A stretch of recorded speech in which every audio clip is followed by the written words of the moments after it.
Germanwings, à présent, ça fait 10 ans que cet avion, cet Airbus A320 s'est crashé dans les Alpes de Haute-Provence. Et un hommage a eu lieu dans le Vernet tout à l'heure. 400 personnes étaient rassemblées. Je vous le rappelle, 150 personnes avaient été tuées en effet dans ce crash. Aucun survivant. Et l'enquête avait montré que le copilote Andreas Lubitz, souffrant de problèmes psychologiques, a volontairement crashé l'avion après s'être enfermé seul dans le cockpit. Ce drame a bouleversé le monde de l'aviation.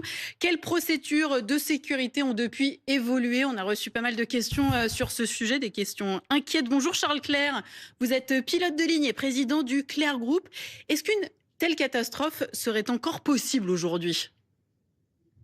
Alors, il est toujours difficile de savoir si telle catastrophe peut réellement se reproduire. Ce qui est certain, c'est que la réglementation internationale a mis en place un certain nombre d'actions correctives, donc d'éléments en fait mis en place, de sécurité mis en place par les compagnies pour que ça ne se reproduise plus.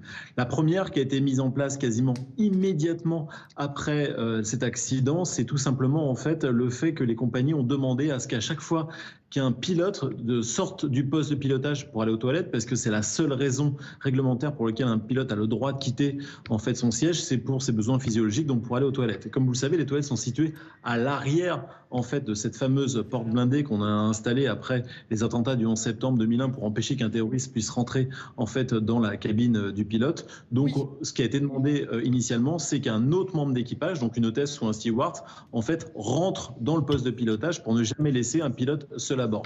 C'est la première chose qui a été mise en place.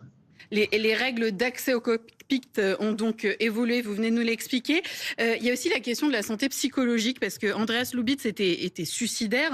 Est-ce que la santé mentale des pilotes est devenue un vrai sujet depuis? Est-ce qu'ils sont davantage suivis, par exemple?